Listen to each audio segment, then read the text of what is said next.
Hello my dark darlings, and welcome back to Miss Macabre.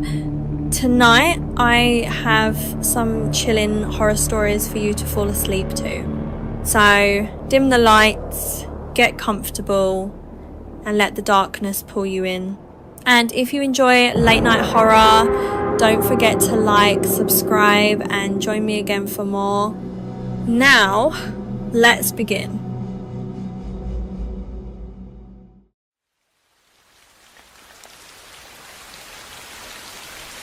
By 32, Adrian Wells had almost given up on dating apps. As a software engineer in Chicago, his life had become a cycle of long hours, microwave dinners, and empty weekends. So when he matched with a woman named Lena on an app called Sparkline, he was cautiously optimistic. She was witty, attractive, and easy to talk to. Their messages were instant and intense. She remembered everything he said, asked thoughtful questions, and seemed almost eerily in sync with him. Within days, they were texting morning to night. Adrian told himself it was just rare chemistry. Then he suggested meeting in person. Lena had an excuse: work emergency, family issue, migraine. Every time he tried again, something came up. But she always made up for it by becoming even more attentive. She sent voice notes. She asked for selfies. She said she felt like she'd known him forever. Adrian was disappointed, but he didn't want to ruin something that felt promising. Then she started mentioning things he had never told her.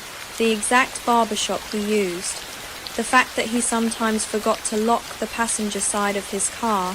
The old scar on his shoulder from a high school baseball injury.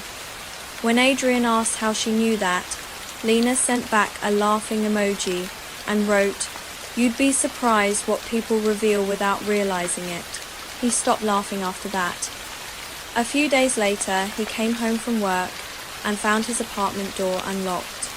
Nothing looked stolen, but the air felt wrong.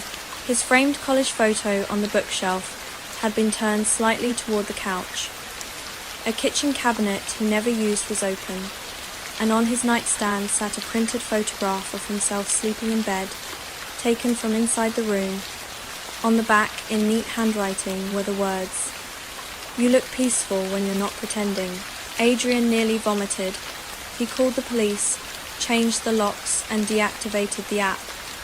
But Lena kept finding ways back in: emails from new addresses, texts from spoofed numbers, messages sent to his LinkedIn, a fake food delivery to his office, a package containing a toothbrush, a razor, and a note that said, "I'm making room for myself." His friends told him to stay with someone else. He did, for 2 nights.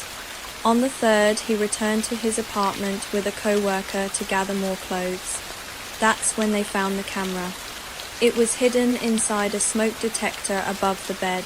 Police traced the app profile through payment records, burner emails, and eventually an IP address tied to a woman named Elena Voss, a former user experience designer who had been banned from multiple dating platforms for harassment. She had never once intended to meet Adrian on a real date. Instead, she had used his photos and personal details to build an obsessive fantasy around him. When officers searched her apartment, they found a corkboard covered in timelines, screenshots, receipts, and surveillance photos. Adrian's daily routine had been mapped down to the minute. She had duplicate keys made after following him to a hardware store and watching him leave them on the counter while paying. The worst discovery was in her closet. A suitcase packed with men's clothes in his size. She was arrested, but Adrian still moved. He no longer uses dating apps because sometimes the person on the other side of the screen isn't trying to get to know you. Sometimes they're trying to build a life around you before you even know they exist.